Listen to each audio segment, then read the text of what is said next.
Vamos a iniciar para ir a tiempo con nuestro programa. Esta mañana tenemos la presentación de Mariano. Mariano Bosch, él trabaja para el Banco Interamericano de Desarrollo, actualmente es el jefe de la División de Mercados Laborales y es una persona que tiene un amplísimo conocimiento en materia de mercados laborales y de pensiones. De hecho, es un investigador distinguido en el tema de mercados laborales y para mí es un gusto enorme el poder presentarlo el día de hoy ante ustedes. Hay unos aspectos logísticos que quisiera mencionar antes de iniciar con la presentación de Mariano. En esta octava edición del Global Pensions Program vamos a tener traducción simultánea entre inglés y el español. Así que las personas que deseen escuchar esta charla en inglés, abajo podrán encontrar el menú. En la parte de abajo, la opción de escuchar la traducción simultánea. Evidentemente, si no hablan español, pues necesitamos hacer la traducción. Welcome to the Global Pensions Program. In this edition, we're going to have translation into English. There is an icon at the bottom of your screen where you can change the language to English. And since this presentation will be conducted in Spanish. Las preguntas las vamos a manejar por medio de la sección de preguntas y respuestas que está abajo en el Zoom. Tenemos la funcionalidad del chat, sin embargo esa funcionalidad solo está disponible para que ustedes reciban mensajes y no para enviar, dado que tenemos una amplísima participación de personas para poder manejar mejor el tema de tiempos. Mi nombre es Edgar Robles, yo soy investigador asociado a Novaster y tengo el gusto de moderar esta presentación. Sin más dilación, les debo decir que esta charla va a estar grabada y una vez finalizado la exposición, unos minutos después va a quedar disponible en el sitio web. Antes de iniciar, nos gustaría conocer un poco más sobre sus funciones de ustedes como participantes. Y para ello estamos haciendo una breve encuesta que se les mostrará en la pantalla a continuación, en la que nos gustaría nos indique cuál es su rol que desarrollan en cada uno de sus países.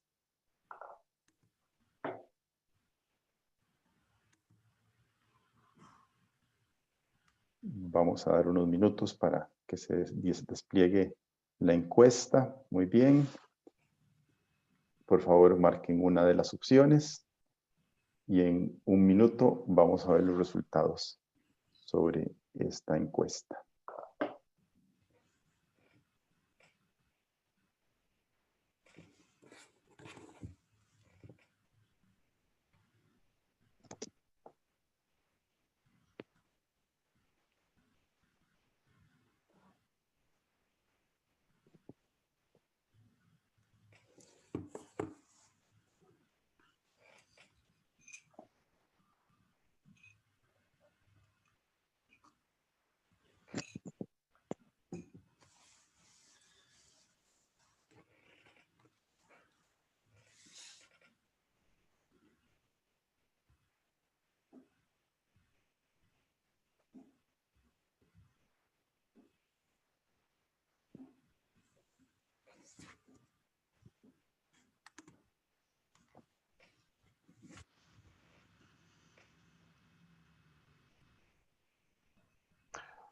Muy bien, muchas gracias.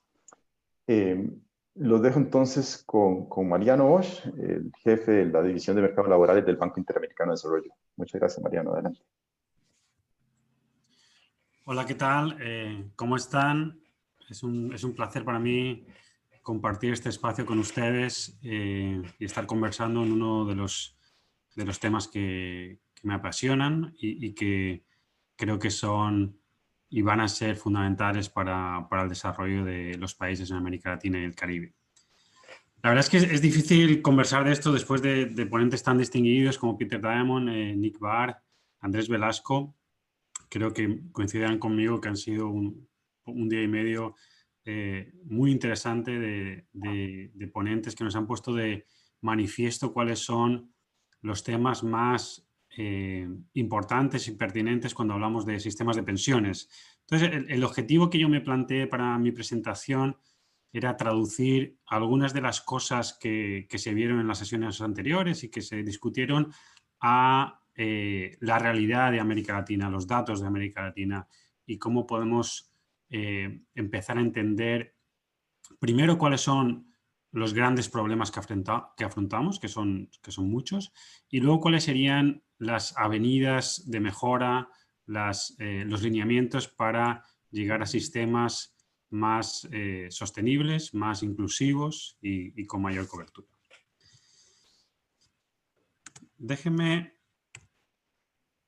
empezar por esta slide donde de alguna manera ponemos de manifiesto que los sistemas de pensiones, a pesar de que América Latina y el Caribe, en términos relativos, es una sociedad que todavía no está muy envejecida, los problemas de pensiones están tomando protagonismo en muchísimos países. Y mucho de este protagonismo viene o por la insatisfacción de los resultados de los sistemas de pensiones, las pensiones que otorgan, o por las iniciativas de los gobernantes y de los parlamentos en cambiar estos sistemas. Por lo tanto, estamos viendo cómo en muchos países de la región estos cambios en los sistemas de pensiones están siendo un punto de presión muy importante para nuestras sociedades.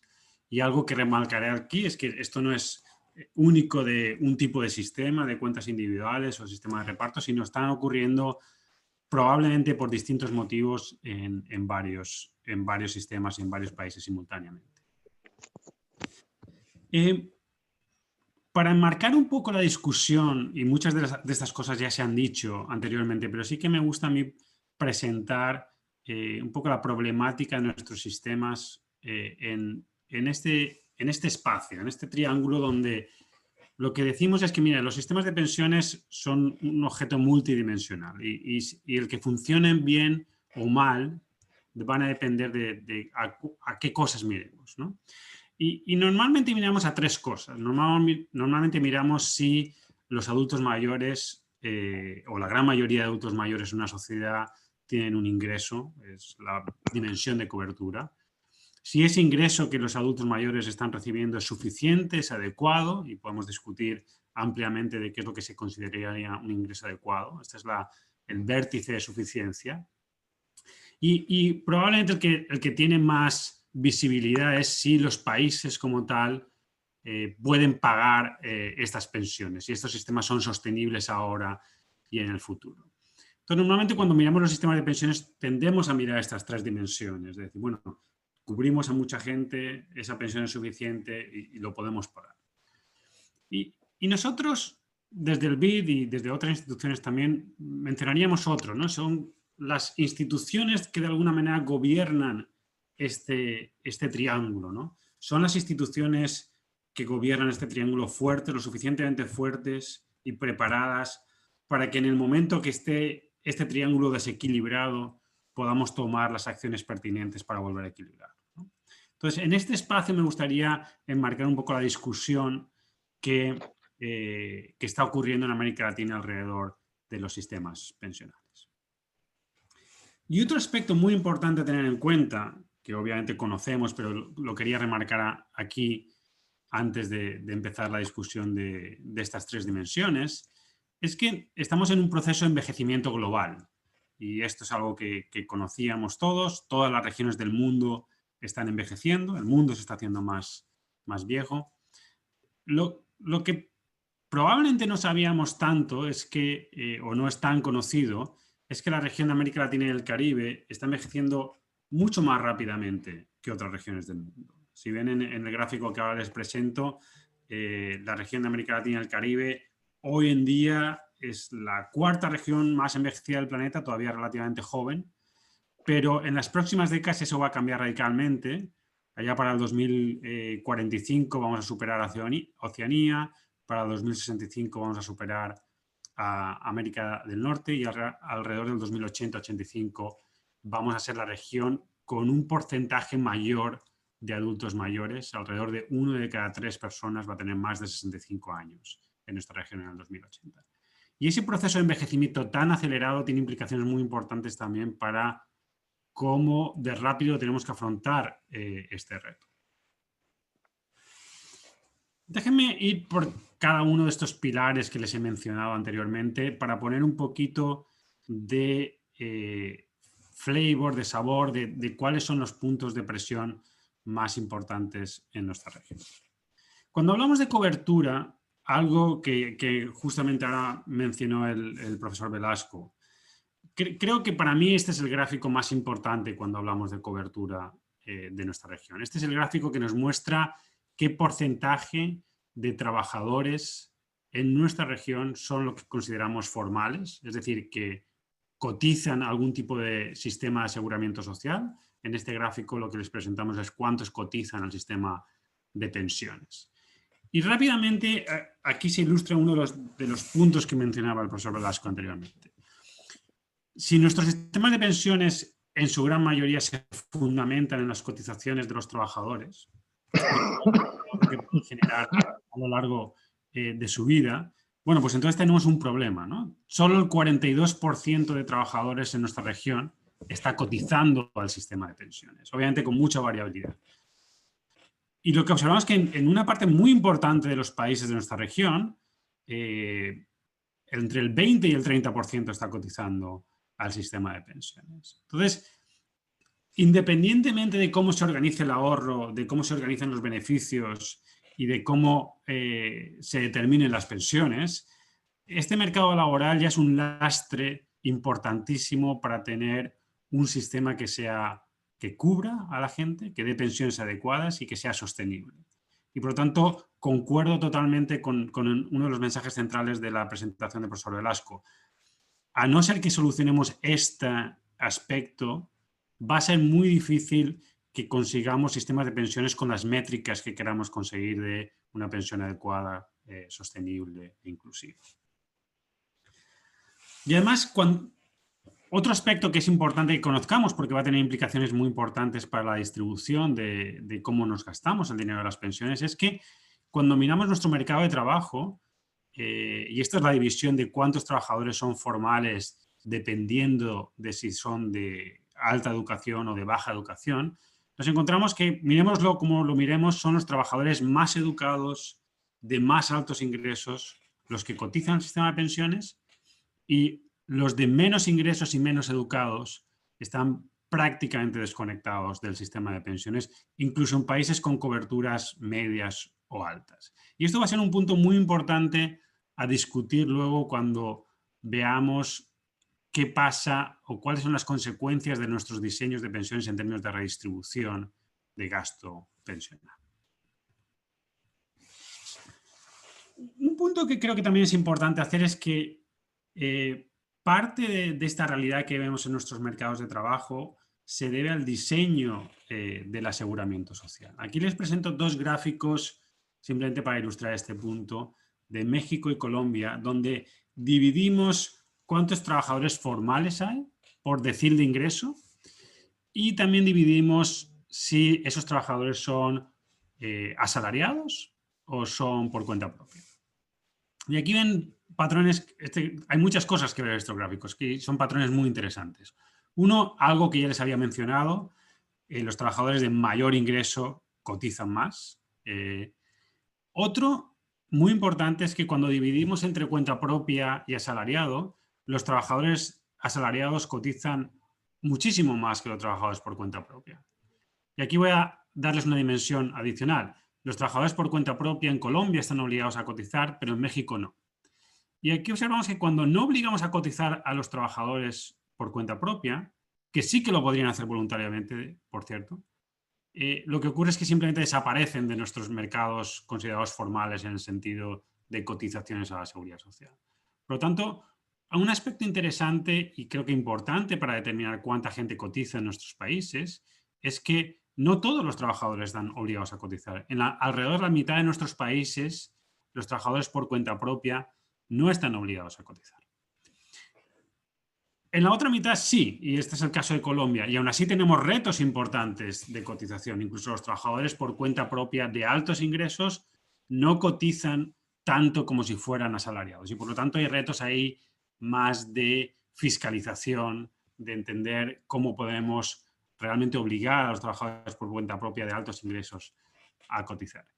Y esto creo que es un punto relevante no solo por el pasado, que es lo que les estoy mostrando aquí, sino por el futuro. Porque conforme nuestros mercados de trabajo vayan evolucionando, el tipo de relaciones laborales que van a existir entre trabajadores y empresas probablemente va a ser muy diferente de la tradicional de trabajador asalariado de 9 a 5. Entonces, un punto muy importante que creo que nos tenemos que plantear como sociedades es cómo vamos a tratar estas nuevas formas de trabajo que van a estar surgiendo en la región en las próximas décadas. Una ya está aquí, que es la de la economía geek, la economía por plataformas, la economía por demanda. Todavía hay mucha incertidumbre de regulatoriamente esa parte de la economía que es, pero pueden surgir otras. Y aquí creo que la cuestión fundamental es cómo vamos a tratar a todos los trabajadores por igual con respecto al sistema pensional, o van a seguir existiendo estas distinciones entre el trabajador por cuenta propia, trabajador asalariado o otro tipo de remuneración.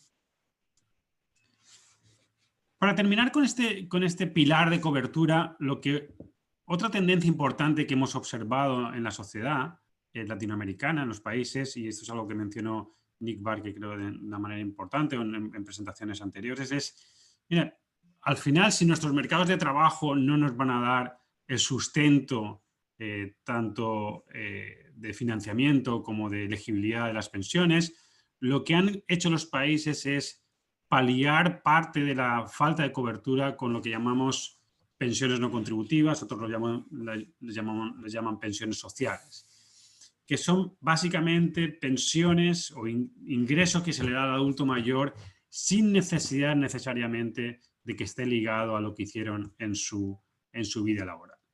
Y aquí un punto que creo que es importante es, dada nuestros mercados laborales del día de hoy, realmente en el corto plazo, y en el corto plazo en el mundo de las pensiones son 1 o 2 décadas, si queremos subsanar los agujeros de cobertura, este probablemente es el único instrumento que tenemos viable de reducir la falta de cobertura y de disminuir la pobreza en la vejez allá donde surja. Estos pilares no contributivos, dado el fundamento de nuestro sistema de pensiones tan débil que tenemos en el mercado de trabajo.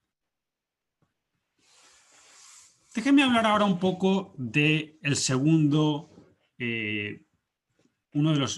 vértice que yo les planteaba en mi triángulo, que es hasta qué punto las pensiones son adecuadas en nuestra región. Pero quiero hablarlo más desde el punto de vista de no tanto las pensiones que se otorgan en la región en efectivo, sino más bien de cómo están nuestros sistemas de pensiones diseñados para otorgar esas pensiones. Y aquí hay una distinción importante porque obviamente en muchos países las pensiones van a ser bajas porque muy poca gente cotiza o cotiza muy poco tiempo, y eso es un tema muy importante y es el que hemos tratado en la parte de cobertura, pero aquí me quiero centrar más en el diseño. ¿Para qué están diseñados nuestros sistemas de pensiones si funcionaran perfectamente? Y quiero traer a colación varios números que creo que son muy importantes para tener esta discusión. Un primer número es cuánto cotizamos, porque eso va a determinar o debería determinar en parte de nuestros niveles de pensión. Y aquí el mensaje central es que en promedio, con algunas excepciones que si bien podemos hablar ahora, la región cotiza bastante menos que los países, digamos, de la OCDE o países más desarrollados, ¿no? En promedio, en la tasa de contribución, cuánto cotizan los trabajadores y las empresas para el sistema de pensiones es alrededor de 11 puntos porcentuales, mientras que el promedio de la OCDE es alrededor de 18 puntos porcentuales. Entonces, en principio cotizamos menos. Hay países como Uruguay, Argentina, o Brasil, que tienen tasas de cotización muy altas, incluso por encima de la OCDE, pero en promedio en la región cotizamos menos. El segundo número que creo que también es importante tener en cuenta es que nos jubilamos un poquito antes que en los países de la OCDE. En promedio, la tasa mínima de jubilaciones es de 60 años, en la OCDE es de 64 años. En algunos países es particularmente baja, y particularmente baja para mujeres, que también hay distinción en algunos de nuestros países, ahí donde lo pueden ver las barritas de distinto color. Por lo tanto, ya tenemos como dos parámetros importantes de nuestro sistema. Cotizamos un poquito menos, nos jubilamos un poquito antes. Obviamente, la tasa de la edad de retiro habría que ponderarla un poquito, ver cuánto más vivimos o cuánto menos vivimos con respecto a la OCDE, pero incluso si hacemos esa compensación, los años que nos toca financiar después de la edad de retiro son bastante mayores que en los países de la OCDE. Y por último, ¿qué es lo que prometen nuestros sistemas? ¿O para qué están diseñados nuestros sistemas? ¿Qué tipo de tasa de reemplazo nos van a dar? ¿Qué tipo de pensión? Entonces, aquí lo que hicimos es un estudio que empujamos en el BID donde calculábamos cuál sería la tasa de reemplazo de un trabajador promedio que cotizara toda su vida al sistema de pensiones con los parámetros que da ese sistema. Y estos son los resultados. Entonces, para los sistemas de beneficio definido, ¿no?, donde la pensión está definida por una regla, ese promedio es alrededor del 65%. En la OCDE es alrededor del 48%. Y en los sistemas de contribución definida, donde la pensión se determina por los aportes a una cuenta individual y cómo esa cuenta individual se convierte en una pensión, pues es un poquito menos, alrededor del 40%, sustantivamente menos. Entonces aquí el punto central que quiero hacer es que nuestros sistemas están diseñados para dar unas pensiones relativamente altas en los sistemas de beneficio definido, en algunos países particularmente altas. Si vamos a los sistemas como Ecuador o Paraguay o el antiguo sistema de beneficio definido de México, esas tasas de reemplazo eran cercanas al 100% del último salario. Por lo tanto, están diseñados para ser relativamente generosos, pero contribuimos menos que los países más desarrollados y nos jubilamos relativamente antes. Entonces, tenemos de alguna manera un pequeño problema de balanceo de parámetros en muchos países. Y esto lo quiero ligar con algo que yo he dicho anteriormente. Recuerde que cuando estábamos viendo qué es lo que pasa en los mercados de trabajo de la región, estábamos viendo que cotizamos poco y los que cotizan son aquellos trabajadores de altos ingresos. Entonces, si vamos juntando las piezas, tenemos sistemas que son relativamente generosos, donde cotiza poca gente, pero los que cotizan son de altos ingresos. Y si juntamos todas esas piezas, nos damos cuenta que muchas veces nuestros sistemas son bastante regresivos, porque estamos dando pensiones generosas a trabajadores de altos ingresos y que a veces financiamos con contribuciones de gente de bajos ingresos a los cuales no les vamos a dar pensión, porque no van a llegar a esos niveles de elegibilidad de 15, 20, a veces incluso 25 años que se necesitan para calificarse para una pensión. Entonces, quiero que vayamos atando un poco cabos de todas esas cosas porque creo que son importantes para entender cuál es una de las problemáticas que creo yo importantes de nuestros sistemas de pensiones, que son su alta regresividad. Al final acabamos dando pensiones altas a gente de altos ingresos a costa de la gente joven y de la gente pobre. Lo cual me lleva a otro de los grandes temas cuando hablamos de pensiones, que son todos los temas de sostenibilidad fiscal de los sistemas. Hoy el gasto promedio de la región es alrededor de 5,8 del PIB. Es un gasto relativamente alto comparado con el grado de envejecimiento de nuestra población. Y aquí voy a tomar prestado todo el trabajo que han hecho nuestros compañeros del área fiscal, del banco. Y quería mostrar este gráfico, que es uno de los gráficos del flagship del banco del 2018, donde mostramos cómo está el gasto pensional de la región con respecto a los el grado de envejecimiento de nuestra región y obviamente comparado con otros países del mundo. Y aquí uno de los puntos centrales obviamente es que cuanto más envejecido estás, vas a gastar más en pensiones y obviamente en salud y en otras cosas. Lo importante a llevarse este gráfico es que si nosotros observamos los países que en nuestra región han conseguido amplios niveles de cobertura pensional, que son Uruguay, Argentina, Brasil. Bueno, observamos que están muy por encima de lo que les correspondería gastar dado su nivel de envejecimiento. Y esto es un síntoma claro de que nuestros sistemas, o por lo menos los sistemas de estos tres países, están desbalanceados en cuanto a cuánto están gastando con respecto a lo que deberían estar gastando dado su nivel de envejecimiento. Estos tres países están a niveles de gasto pensional similares a España, Portugal, Francia, que son países mucho más envejecidos. Y por lo tanto, este grupo de países va a afrontar grandes retos de sostenibilidad conforme ese envejecimiento que les conté al principio de la presentación vaya avanzando.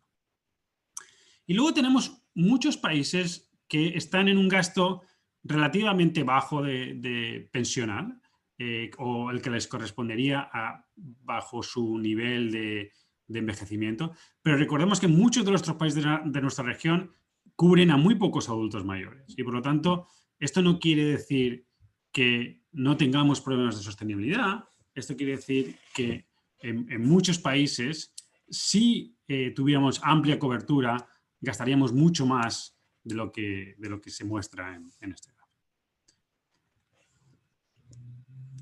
¿Y qué es lo que ocurre? ¿Qué implicaciones tienen este tipo de datos para nuestros sistemas de pensiones? Una, obviamente, es clara, es que en algún momento los países de la región van a tener que balancear todos estos parámetros y van a tener que reconfigurar sus sistemas de pensiones. Pero yo quiero traer otro tema que creo que es muy importante y que en la discusión de pensiones muchas veces no está presente, que es, de alguna manera, cuál es el costo de oportunidad de gastar tanto en pensiones en algunos países, y porque creo que es extremadamente importante para remarcar otro de los puntos que ha hecho el profesor Velasco. Si al final de cuentas el motor de tener buenos sistemas de pensiones va a ser que tengamos un mercado laboral más productivo y un mercado laboral con mejores oportunidades de trabajo, bueno, pues también es necesario invertir ahí. Y lo que va a ocurrir en nuestros países es que, dado el proceso de envejecimiento, el gasto público se va a sesgar dramáticamente hacia dos grandes rubros de gasto. Uno es el gasto pensional, del que hemos estado hablando, y otro es el gasto en salud, que también va a depender mucho de nuestro grado de envejecimiento. Estas dos cosas van a empujar dramáticamente el gasto público hacia esos dos rubros. Y lo que van a hacer es dejar muy poquito espacio fiscal para otro tipo de gastos como son educación, inversión, desarrollo de capital humano, etcétera, etcétera. Entonces, esto es algo que tenemos que tener muy presente cuando tengamos la discusión de pensiones, que no solo es importante tener consistencia interna en cómo financiamos y cuánto financiamos las pensiones, sino que vamos a tener que tener en cuenta que esto es una parte de algo más grande, que es cómo las sociedades invierten recursos en los distintos rubros que son importantes para el desarrollo de los países. Y gastar mucho en pensiones, aunque lo podamos pagar, puede restar de inversiones fundamentales necesarias para el desarrollo de nuestros países. Déjeme que aterrice en otro tema que también creo que es fundamental, más allá de los elementos básicos de nuestro sistema de pensiones, es cómo las instituciones que deberían estar ajustando estos desequilibrios, pues lamentablemente en nuestra región no han podido ajustar esos desequilibrios o no han podido actuar para ajustar esos desequilibrios en el pasado. Y la sensación es que esto siempre se patea hacia adelante. Este problema que estamos afrontando en la región siempre se va de alguna manera empujando hacia el siguiente gobierno, hacia la siguiente decisión, ¿no? Y mucho mucho de eso yo creo que tiene que ver con que no tenemos instituciones fuertes que tengan esta visión de largo plazo. Y muchas veces esta discusión, y creo que el profesor Blasco también lo mencionaba, se convierte muy dogmática, ¿no? Se convierte muy dogmática y no hay un consenso dentro de la sociedad para cómo afrontar algunos de estos retos que son obvios, ¿no? Y más allá de todo esto, de repente nos llega el COVID-2019. Una de las mayores recesiones que creo que muchos de nosotros hemos vivido en nuestra vida, probablemente la recesión más con mayores impactos en nuestros mercados de trabajo, y que de alguna manera yo creo que han hecho dos cosas. Una que les voy a contar ahora enseguida es, han impactado de manera dramática en nuestros mercados de trabajo y probablemente en algunos aspectos específicos de los sistemas pensionales que ahora hablaremos, pero yo creo que también han generado, creo que un aspecto negativo y quiero pensar que un aspecto positivo en esta discusión pensional. Uno negativo que yo remarcaba ayer en mis palabras iniciales es que nos ha hecho de alguna manera olvidarnos un poquito de que hay un futuro y nos ha hecho concentrarnos de manera dramática en el presente. Yo creo que nos ha generado un poco visión de túnel de ahora mismo tenemos uno de los grandes problemas de la región, que es la pérdida de empleo y cómo podemos salir de ahí. Y nos ha hecho perder un poco esta visión de que sí que tenemos que pensar en el presente, pero cómo podemos de alguna manera apalancar el presente para tomar algunas decisiones que van a ser importantes en el mediano plazo. Y yo creo que el aspecto positivo, o quiero pensar por lo menos, es que sí que ha puesto de manifiesto que nuestros sistemas de aseguramiento social en su conjunto, no únicamente el sistema pensional, pero también los sistemas de protección al desempleo o los sistemas de salud incluso, necesiten una revisión importante de parte de los policy makers, de los políticos, porque no han cumplido o han habido grandes agujeros en nuestro sistema de aseguramiento social. Eso quiero pensar que ha sido uno de los potenciales beneficios de haber recibido esta gran crisis. Y lo que estamos viendo es efectivamente un impacto tremendo en la evolución del empleo de nuestra región. Esto para aquellos países para los cuales estamos pudiendo medir la evolución del empleo, los números son realmente impactantes. Estos son datos de qué está pasando con el empleo total en la región. Por lo tanto, hemos visto pérdidas en algunos sitios dramáticos, muchas de ellas debido a las cuarentenas. Y, por ejemplo, en Lima Metropolitana en un momento dado se había perdido más del 50% del empleo. Ahora vemos un poquito comienzos de recuperación, pero en promedio en la región se ha perdido entre el 10 y el 15% del empleo total, que es una de las pérdidas de empleo mayores que se han registrado, yo creo, en la historia. Y también lo mismo está ocurriendo con el empleo formal, que en principio está un poquito más protegido y que tiene esta capacidad de que ahora nos hemos encontrado que podemos trabajar a distancia, pero aún así estamos registrando pérdidas importantes de empleo formal, que impacta de dos maneras en nuestros sistemas de pensiones. Uno es, obviamente, en todos estos países la recaudación, los países que tienen sistemas de pay as you go o de reparto, la recaudación ha caído de manera muy importante.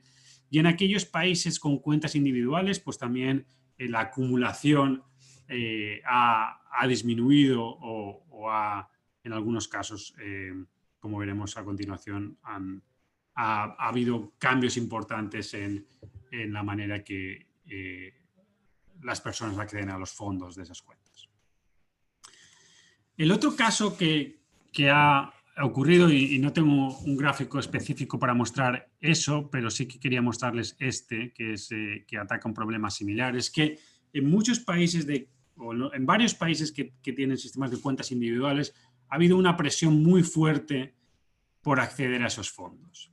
El gráfico que le muestro es la evolución de qué es lo que ocurría en Perú en el año 2016, cuando se liberalizó el derecho que tenían los trabajadores que llegaban a la edad de retiro, de retirar completamente sus fondos en vez de comprar una renta vitalicia o tener un retiro programado. Y el mensaje central de este gráfico es que una vez liberalizamos o permitimos a los individuos retirar sus fondos, lo que hemos aprendido de esta experiencia peruana es que la gente los retirará y la gente accederá de manera masiva a sus fondos y no comprará estos productos de seguro de longevidad o de obtener una pensión a lo largo de su vida. Y lo que estamos observando con estas iniciativas de acceso a los fondos en países como Perú o como Chile y en otros que están planteando, es también que hay una necesidad de la gente de acceder a los fondos, incluso aunque no tengan una situación apremiante de liquidez. Entonces hemos aprendido bastante sobre todas estas experiencias y el COVID-19 de alguna manera ha generado un problema adicional, que es que en países de capitalización individual probablemente las pensiones futuras vayan a ser impactadas por esta retirada. Déjenme hablar un poquito de las reformas pendientes y muy urgentes que tenemos que afrontar. Y no voy a entrar en detalles de qué es exactamente lo que tiene que hacer, obviamente, cada uno de los países. Creo que la presentación de Peter Diamond y de Nick Barr daban pistas muy importantes de cuáles han sido las experiencias internacionales y las avenidas de mejora en muchos países. Yo voy a intentar tocar temas más bien globales. Mi percepción es la siguiente. Yo creo que las soluciones técnicas para afrontar todos estos problemas que yo les he contado anteriormente existen. Hay soluciones que se pueden... y perdón si están escuchando, alguien ha encendido un motor aquí al lado de mi casa. Hay soluciones que son viables y que son técnicas y muchas requieren modificaciones de diseño que tienen una economía política muy complicada. Yo creo que una de las cosas que más tenemos que invertir como región y la presentación de Peter ayer fue extremadamente reveladora, es en este segundo punto. Sea cual sea las modificaciones en el diseño que se estén planteando en sus países, yo creo que tenemos que, en la siguiente oleada de reformas, allá donde se pueda, es definir estos mecanismos de ajustes automáticos o semiautomáticos que vayan gobernando cómo el sistema se va adaptando tanto al envejecimiento poblacional como a los cambios en el contexto económico. Y aquí yo creo que incluso en algunas conversaciones con los países yo he sido bastante extremo en este caso. Casi una buena reforma pensional hoy es no hacer nada, pero sí que ponerse de acuerdo con cómo vamos a ajustar en un futuro. Obviamente esto es un caso muy extremo, obviamente necesitamos hacer cosas hoy, pero casi me contentaría con que nos pusiéramos de acuerdo para cómo nos vamos a ajustar a lo largo del tiempo. Porque realmente es difícil visualizar para los países el cambio tan importante demográfico que viene en las próximas décadas y va a ser dramático. Y relacionado con esto, yo creo que el tercer elemento central de estas reformas que se vienen es cómo construimos estas instituciones que miren a largo plazo, que de alguna manera desatasquen las discusiones o por lo menos las faciliten y saquen estas discusiones del ámbito, digamos, político. Y yo sé que esto es muy fácil de decir y muy difícil de hacer, pero lo que nos estamos encontrando es que cada vez más están estas visiones dogmáticas en estas discusiones que imposibilitan el llegar a acuerdos de sentido común. Y desde el BID pensamos que la creación de estas instituciones de mediano plazo, que miren, que estén constantemente monitoreando el sistema pensional, que estén constantemente rindiendo cuentas y que faciliten esa discusión, es un elemento central de cualquier reforma que se vaya a discutir. Por lo tanto, sé que he sido muy general, pero si tuviera que remarcar elementos centrales que me gustaría ver en la siguiente oleada de reformas, serían obviamente las modificaciones en el diseño que vayan encaminadas a solucionar los problemas que hemos estado mencionando, pero sobre todo estas dos últimas. cómo nos planteamos el ajuste en el mediano plazo y que ese ajuste sea automático o semiautomático. Peter Diamond habló muchísimo de cómo los países más avanzados en el proceso de envejecimiento están afrontando estos ajustes. Y tercero, cómo creamos estas instituciones fuertes que faciliten la discusión. Más allá de eso, sí que hay un aspecto que creo que deberían los sistemas de pensiones afrontar en cuanto a su diseño. No voy a hablar ni de financiamiento, ni de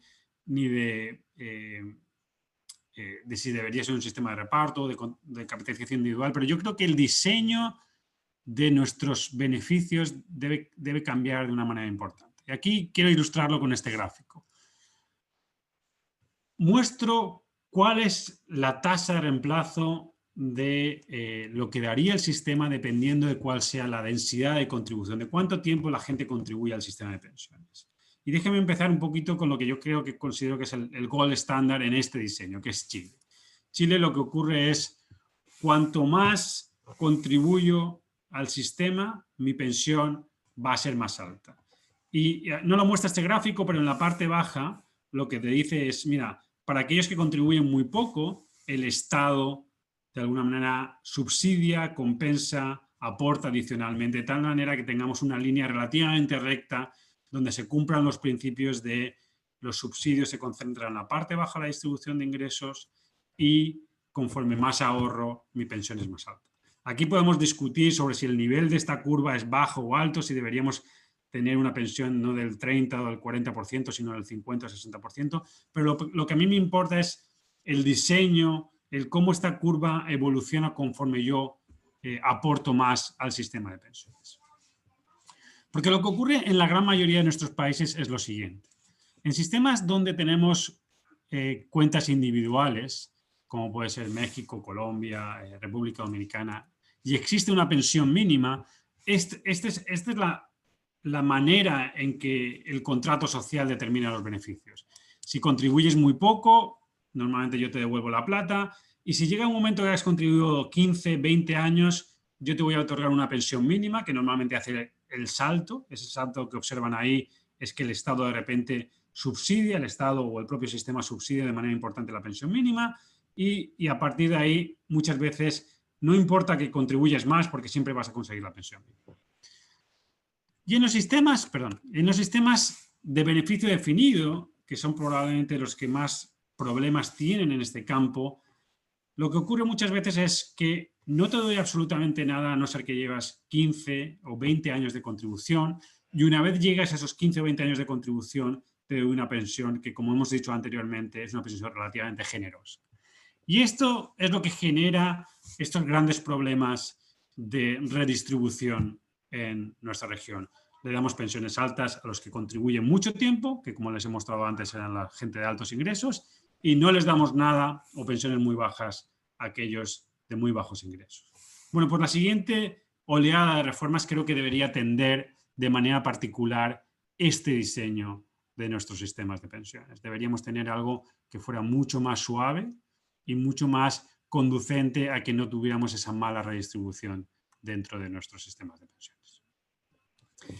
Y aquí déjeme brevemente hablar de 5 cosas que creo que podemos hacer que no necesitan reforma de pensiones. Y voy a ir relativamente rápido porque se me está acabando el tiempo. Uno, creo que necesitamos tener un sistema que rinda cuentas mejor. Y creo que esto es algo fundamental para generar confianza, información al ciudadano y que va a facilitar las reformas. Y esto tiene mucho que ver con esto que hemos dicho de que tenemos que crear instituciones fuertes. Otro aspecto que creo que es fundamental es que, y a mí me ha sorprendido mucho de las últimas discusiones de reforma, es que muy pocas veces, o casi ninguna, yo no lo he visto, hablamos de qué es lo que querríamos que hiciera el sistema de pensiones. ¿Cuál es el objetivo de pensión de los sistemas de nuestro país? Por ejemplo, tomo el caso de Chile. En Chile ha habido una discusión intensísima sobre la manera de financiar el sistema, sobre quién debería administrar los fondos, sobre cuánto se debería aumentar la tasa de cotización. Es una discusión muy intensa. Pero yo en ningún momento he visto esa discusión ligada con qué es lo que queremos que haga el sistema, cuál es la tasa de reemplazo a la que estamos intentando llegar con esa tasa de contribución, con ese manejo de los fondos. Y yo creo que si no nos planteamos como países hacia dónde querríamos llevar el sistema para el trabajador promedio, para un grupo de trabajadores, creo que es muy difícil tener la discusión de parámetros y muy difícil tener la discusión de cómo manejamos los riesgos. Creo que, como hemos presentado anteriormente, si no atacamos el problema de la informalidad, muchos de los esfuerzos de rediseñar nuestros sistemas de pensiones no van a ser efectivos. Y aquí una de las cosas que creo que está disponible y no lo hacemos es, por lo menos, intentemos evitar la informalidad en empresas grandes. Y yo lo avanzaría más, intentemos evitar, seamos mucho más serios con la informalidad laboral. Lo mencionó también Andrés y estoy totalmente de acuerdo. Yo creo que el pilar de ahorro voluntario no es la médula del sistema, pero creo que cada vez más, y especialmente en contextos informales de nuestra región, va a ser un pilar importante en complementar nuestros sistemas de pensiones. Y aquí creo que no hay nada que nos impida, y esto no necesita grandes reformas, el diseñar un pilar de ahorro voluntario moderno. Nosotros desde el BID hemos estado empujando proyectos a nivel de piloto que intentan de alguna manera combinar la tecnología y las ciencias conductuales para generar ese pilar de ahorro voluntario. Esto lo hacemos a través del ahorro, del laboratorio de ahorro para el retiro. Hemos estado actuando en 4 países intentando implementar iniciativas que en una sola línea hagan la vida más fácil a la gente que tradicionalmente no puede cotizar al sistema de pensiones. Y esto pasa por realmente generar un canal muy fácil de ahorro. Hagámosle la vida fácil a la gente, y esto es algo que mencionaba Nick ayer de manera mucho mejor de lo que lo estoy haciendo yo. Hagámosle muy fácil la vida a la gente y hagámoslo barato y en acorde con lo que estamos viviendo hoy en nuestro mercado de trabajo. En ese sentido, me gustaría contarles en un pequeño vídeo una iniciativa que hicimos en Perú alrededor del laboratorio de ahorro para el retiro y, bueno, se lo dejo aquí para que ustedes puedan ver. Lo que buscamos con esta intervención es aprovechar el potencial de la tecnología de manera que los conductores, como utilizan el aplicativo para trabajar, para recibir y entregar pasajeros, que también lo utilicen para ahorrar. A través del aplicativo le llega un pop-up a través de su celular preguntándole si desea ahorrar un porcentaje de sus ganancias semanales, de manera que el conductor elige una vez si quiere ahorrar y esto se vuelve recurrente. Se le descuenta semanalmente el porcentaje de sus ganancias, va a la cuenta de ahorro, ayudándolo a superar así la barrera de tener que decidir cada vez si quiere ahorrar. ¿Cómo es el conductor típico promedio de Cabify? Bueno, es un conductor relativamente joven, en promedio, 40, 42 años, con unos ingresos relativamente buenos. Tienen una variabilidad fuerte también en sus ingresos, ¿no? Hay semanas que tienen muy buenos ingresos, pero semanas en las que no. Bueno, esa es la historia que ustedes pueden seguir en el laboratorio de ahorro para el retiro, pero esos son el tipo de iniciativas que pensamos que pueden ser interesantes pensando en los sistemas de pensiones del futuro, de cómo podemos realmente abordar esta situación del ahorro voluntario. Y por último, ya lo he dicho antes, pero como creo que es tan importante, lo refuerzo, creo que hay que fortalecer las instituciones tanto que administran como que supervisan los sistemas de pensiones. Hay mucho que hacer aquí. Hay desde cosas tan básicas como el manejo de historias laborales, cómo podemos ayudar a las instituciones a fiscalizar, cómo podemos ayudar a las instituciones a planificar financieramente y actuarialmente. Y aquí desde el BID, y déjame que haga un poquito de proselitismo, nuestra gran iniciativa para apoyar a las instituciones ha sido cómo desde la red de pensiones de América Latina y el Caribe, que ha ayudado a poner en marcha este curso, podemos facilitar ese fortalecimiento institucional. Y aquí hemos construido una comunidad de práctica con muchas instituciones de nuestra región y esperamos que sea como un catalizador de muchas cosas que vamos a necesitar para la siguiente ola de reformas.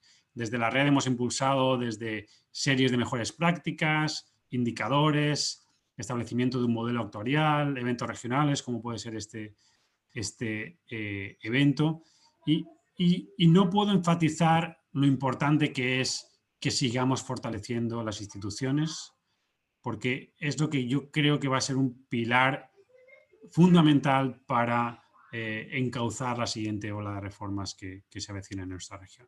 Déjeme terminar aquí con una reflexión final.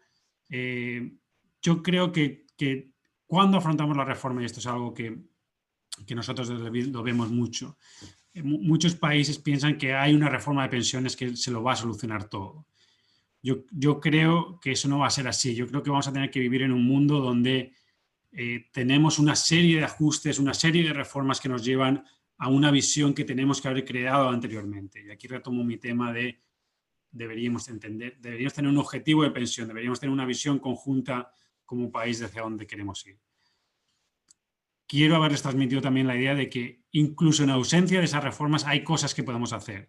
Y una de nuestras frustraciones desde el BID a veces es que hay una cierta parálisis en los países porque si no pueden encauzar una reforma, pues no hay actividad que de alguna manera catalice todos los esfuerzos del sector público, y yo creo que sí que hay cosas que se pueden hacer.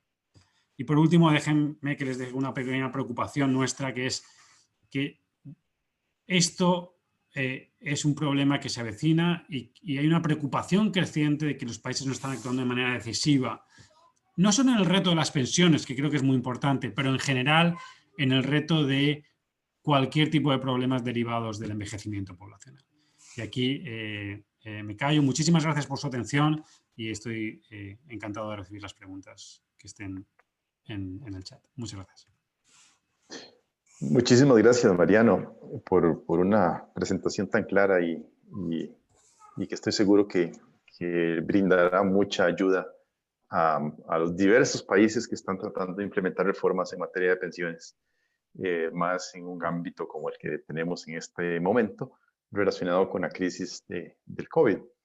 De hecho, una de las preguntas va en ese sentido, que dada la crisis del COVID, la recaudación de impuestos ha caído en la mayoría de los países de la región, y además tenemos un problema de mercados laborales que enfrenta una crisis bastante fuerte, y una presión para utilizar los fondos de pensiones para atender esa problemática.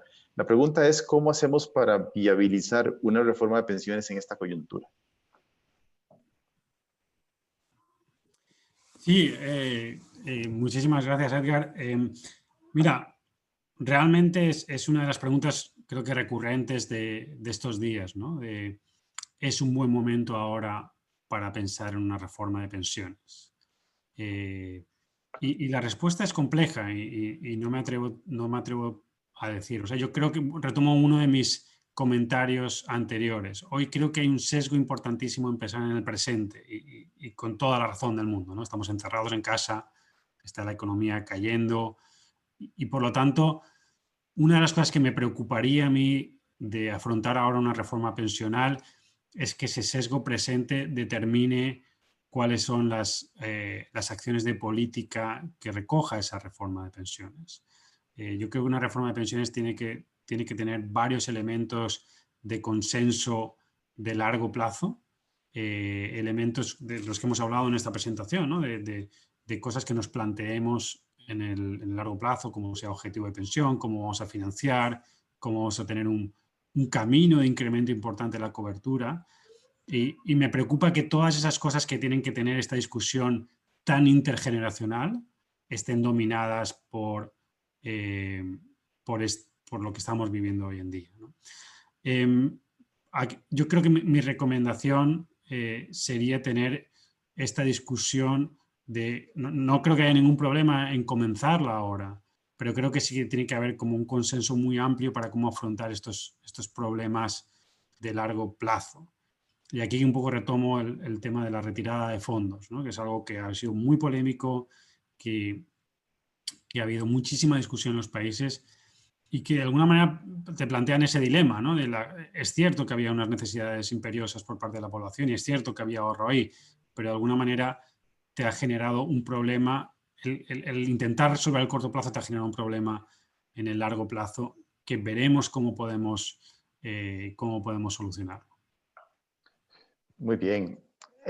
Otra pregunta va relacionada con las pensiones no contributivas. y la forma en la cual estas pensiones pueden llegar a ser un desincentivo para el ahorro previsional. ¿Cómo hacemos para diseñar un sistema de pensiones no contributivas que primero no sustituyan el ahorro contributivo y segundo que sean viables en el largo plazo y suficientes? Sí, pregunta clave también. Yo, uno de los puntos que he hecho en mi presentación es que no me cabe ninguna duda de que ese va a ser un instrumento fundamental en nuestra región. Dados nuestros mercados laborales, dados nuestros niveles de cobertura, tener un buen instrumento de pensión no contributiva, pensión complementaria, pensión asistencial, como queramos llamarlo, es fundamental. Y en ese sentido, yo creo que hay que tener en consideración 3 elementos. O nosotros por lo menos siempre consideramos 3 elementos. Uno es el que ha mencionado el colega que hacía la pregunta, es que es diseñarla bien en términos de incentivos.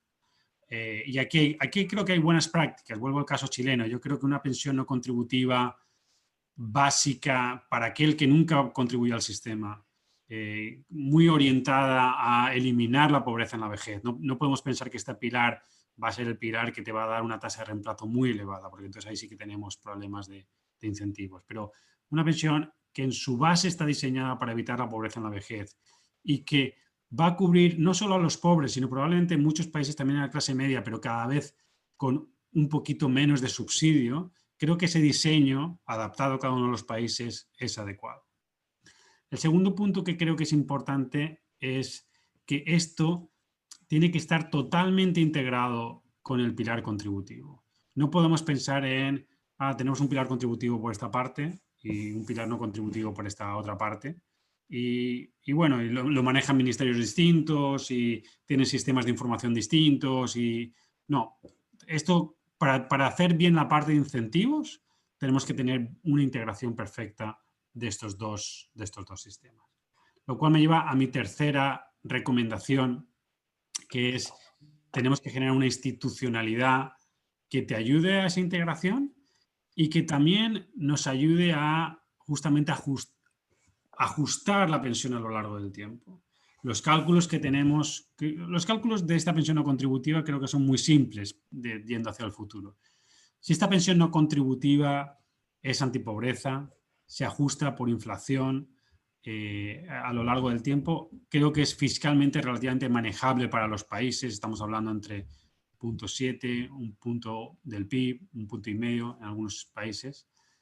Si esta pensión queremos ajustarla por cómo se desarrollan los países, el PIB per cápita, entonces sí que ahí tenemos problemas importantes de sostenibilidad porque el gasto se va a ir a 3, 4, 5 puntos del PIB. Entonces, tener en cuenta cómo se va a ajustar la pensión y en esa institucionalidad va a ser muy importante. Entonces, incentivos, integración e institucionalidad creo que son los 3 elementos a considerar en el diseño de este pilar que creo que es central para el futuro de nuestros sistemas pensionales. Claro, y hay un aspecto que considerar acá, y es que muchos países en la región han ido clausurando sus sistemas generosos de beneficio definido, y conforme esa población vaya envejeciendo y vaya pues pereciendo, se van a liberar recursos que también podrían utilizarse para fortalecer los pilares no contributivos. En ese sentido, hay una pregunta que nos hacen en relación con la generosidad de los sistemas de beneficio definido y las personas que están recibiendo pensiones generosas. ¿Cómo hacer para reducir ese gasto público que se considera en algunos países que son derechos adquiridos? O sea, ¿le ponemos impuestos a esas pensiones? ¿Hasta en qué medida se pueden reducir las pensiones por medio de tasas impositivas? Mira, otra pregunta también creo que muy pertinente y muy complicada, como casi todo en el mundo de las pensiones. Lo que puedo hablar es de cómo se podrían hacer las cosas, no lo que se debería hacer, ¿no? La parte normativa creo que depende muchísimo de los países, también lo habló mucho Peter Diamond ayer, el contexto político, las preferencias. Yo creo que los que estamos mirando estas cosas desde fuera y de alguna manera intentamos jugar este rol de honest broker, ¿no? De gente casi yo lo digo muchas veces, al BID se le considera en algunos contextos como el banco amigo, ¿no? Y pues a veces los amigos también tienen que decir las verdades tal y como son, ¿no? Entonces, si nosotros vamos a algún país con estas características, que tenga estos sistemas muy generosos, pues básicamente lo que tenemos que decir, mire, usted tiene que tener en cuenta que las pensiones que están recibiendo sus adultos mayores hoy no las van a poder recibir sus nietos. Y esto es algo muy claro y estos son los números. Yo creo que ese es el primer paso de convencimiento de usted tiene que darse cuenta que no es algo que no es algo que realmente sea una realidad asumida en muchos de estos países. Y yo creo que es un primer paso. O sea, no está asumido que los beneficios que se están dando hoy en algunos de los sistemas son beneficios que no van a poder darse en el futuro. Yo creo que ese es un primer paso de reconocimiento de la realidad, dada la realidad demográfica, económica y de nuestros mercados laborales. O sea, todavía hay una discusión que tener de, mire, otorgar una tasa de reemplazo del 80 o 90% con estas tasas de cotización y con estas edades de retiro no es financieramente viable. Y esa discusión en algunos países todavía no está asumida. Una vez has hecho ese paso, yo creo que ahí es donde empezamos a tener esta discusión, como afrontaba la pregunta de qué tipo de instrumentos tienes y quién va a soportar ese ajuste. Y ahí siempre en todas las discusiones hay una parte que dice, mira, usted no puede tocar ya las pensiones que se han otorgado. Y esa es una discusión, para mí es una discusión normativa. O sea, de manera positiva sí que se pueden ir, y el propio oyente lo ha mencionado. Tú podrías imponer impuestos a las pensiones, que muchas veces están exentas de impuestos. Podrías pensar en mecanismos de ajuste y de indexación de las pensiones por debajo de la inflación. Ese también es un mecanismo que se está aplicando en otros países del mundo y que también está disponible técnicamente. O sea, hay soluciones técnicas. La problemática es qué es lo que estás dispuesto a hacer desde el punto de vista político y desde el punto de vista de quién soporta el cambio o el peso del ajuste. Y normalmente el grupo de las personas que ya han recibido una pensión tienden a ser un grupo muy difícil sobre los que someter el ajuste. Y las personas que están a punto de jubilarse también es un grupo muy difícil. Entonces, ahí hay una discusión de cuánto del peso de la reforma deberían tenerlo los jóvenes o deberían tenerlo aquellos que están cercanos a la jubilación o los que ya están jubilados.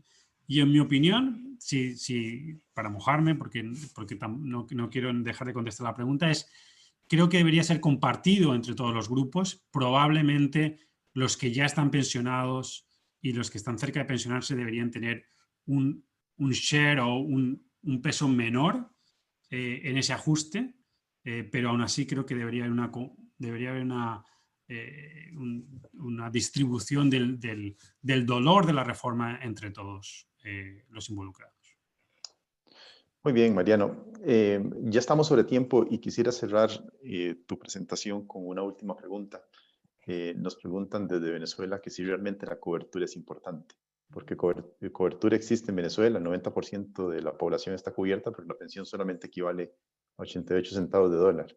Entonces, ¿cómo lidiar, digamos, con el tema de cobertura cuando los montos que se pagan son muy bajos? Mira, totalmente de acuerdo. Yo creo, y por eso creo que es importante este marco conceptual que nosotros pensamos siempre, ¿no? Cuando hablamos en las discusiones con los países. Hay que ver los tres vértices de este marco. O sea, si tú puedes cubrir al 100% de las personas con un peso, pero eso no te da un buen sistema de pensiones. O sea, un buen sistema de pensiones es que te puede cubrir a una parte importante de la población adulta mayor, 90%, pero que le dé una pensión que esté adecuada a las necesidades de los adultos mayores y a los objetivos que se ha planteado el sistema de pensiones.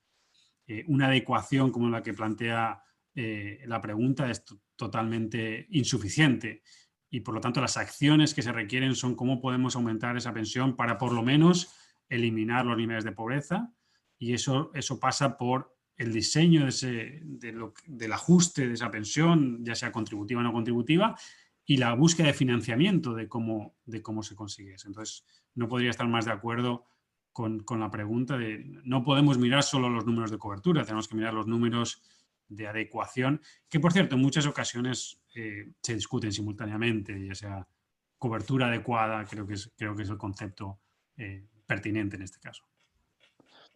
Muchísimas gracias, Mariano. Me parece que tus apreciaciones van a ser muy útiles para tener ideas y lecciones aprendidas sobre cómo proceder, especialmente en materia de reforma de pensiones en nuestra región latinoamericana y otras partes del mundo. Y me parece que el aporte ha sido sustancial en cuanto al avance que se puede lograr para tener mejores sistemas de pensiones en nuestros países. Me gustaría recordarles a todos los participantes que en unos pocos minutos va a estar disponible la grabación de esta presentación en la página web del programa. Y también quería recordarles que tenemos a continuación sesiones paralelas que comenzarán en poco menos de una hora, de hecho relativamente pronto. Y en esas sesiones paralelas hoy vamos a tener la oportunidad de elegir entre 3 presentaciones.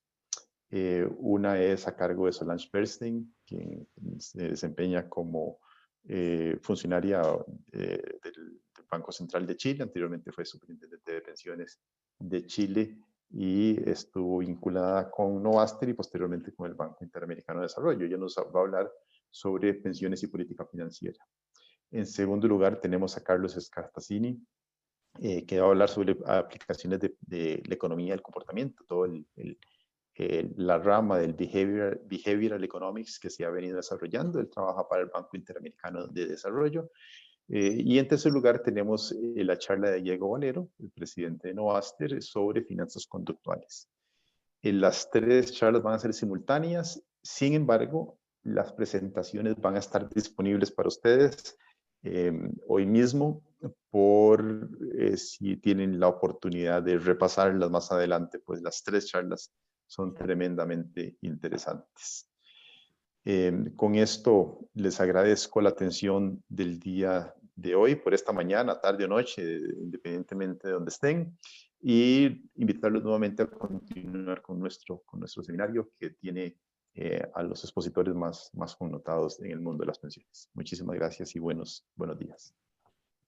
Muchísimas gracias a todos por su atención y un gusto compartir este tiempo. Adiós.